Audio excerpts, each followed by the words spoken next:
the acid dinner in Flirting with Disaster. Okay.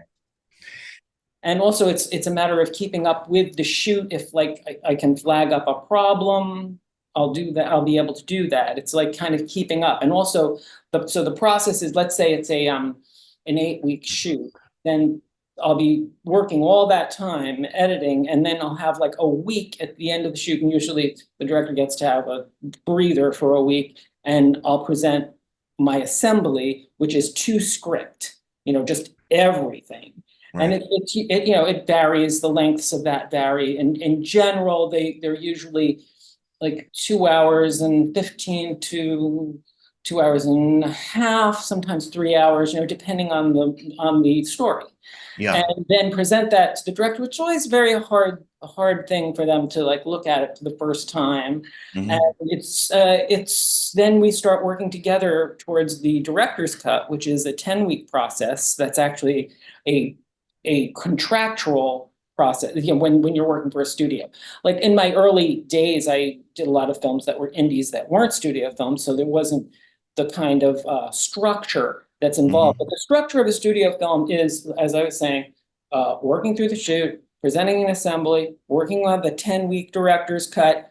Then you present it to the studio, and sometimes, depending on the relationship of the director and the producers, they are somewhat involved in the 10 weeks, or they don't come in until the 10 weeks are up. It depends. It depends on Right. the relationship. And then it's like open season for notes, and it's when everybody kind of like is like, right now I'm working on a 19-page notes. I'm a little fried at the moment, so I'm involved in that at the moment. And this is just before we present our director's cut to the studio. But I'm sorry, I'm losing my train of thought.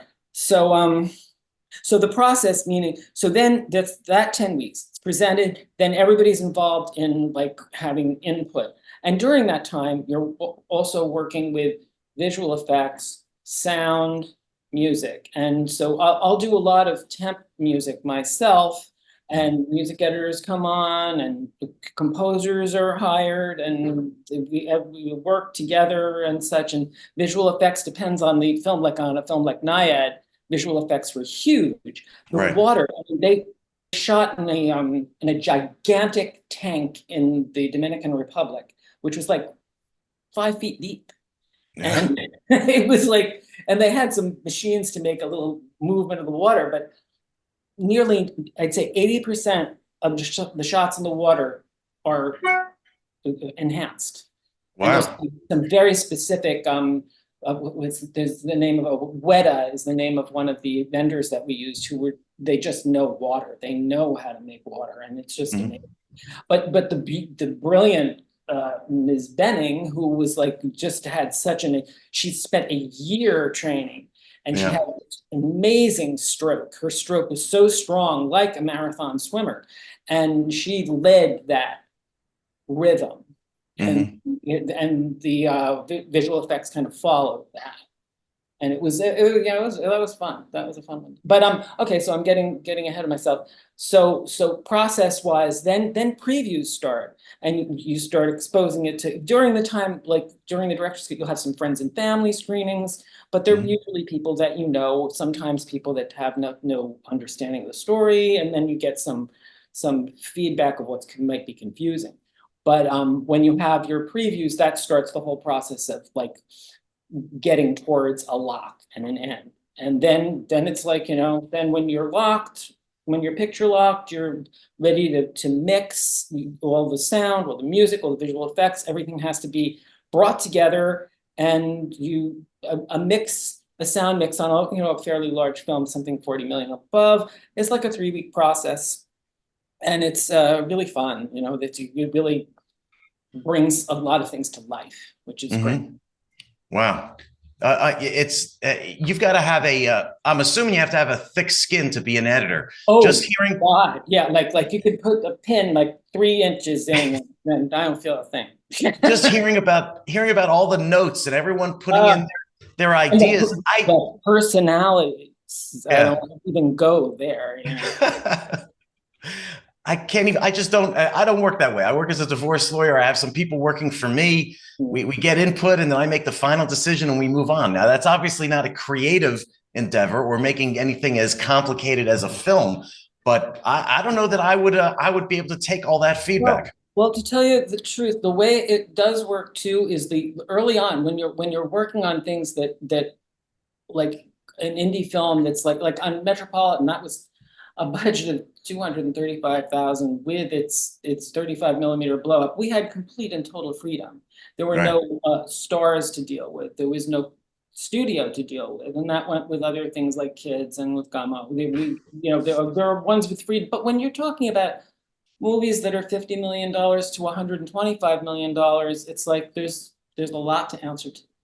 Yeah. A lot, because the investment is so large.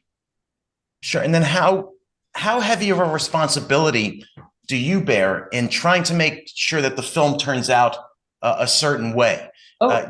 Completely, and of course, so I'm not alone in that. I work with the director, and our intention is to make the very best film possible. Yeah. And that's everybody is on board too. I mean, I work with studios that are great and also producers that can be great, and then some are a little difficult, and you deal, you figure. I'm pretty good at dealing with people, and so I'm trying to figure out from where I'm sitting, is the editor's job, and maybe it's not either, but is the editor's job more tying together the story, or is it about capturing the best performances of the actors? Both. Okay. Both. It's every aspect of the film is what it is, and it's also an overseeing, an overview. It's you're in the minutia, and you're in the micro and the macro. Okay. And do you work often with assistant editors to whom you give? I have a team of assistants. Yes, so I generally have like a first assistant, maybe 2 second assistants, and a visual effects editor, and then there's a music editor, and that's and then of course in the sound department you have a dialogue editor, effects editor, Foley editor, then effects mixer, dialogue mixer, and the music department. It's broad. Yeah. And you talked about you're always a day behind. You get what was filmed, and you're trying to catch up. Are these things done in the same sequence of the script, or is it? No, never.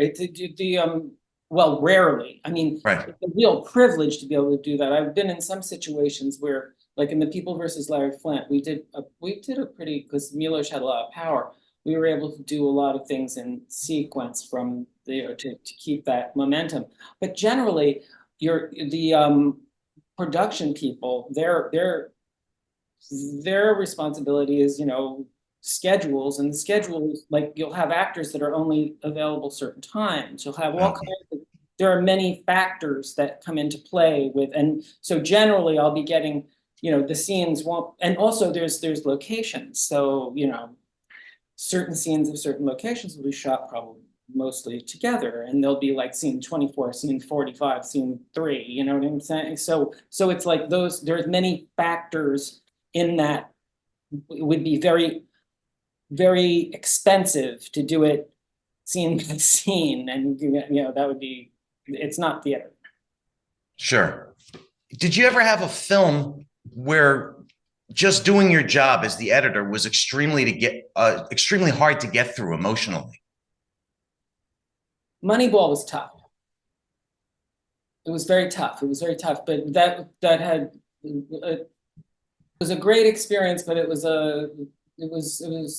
tough. It was tough. It was very demanding. And I mean, to the extent you can talk.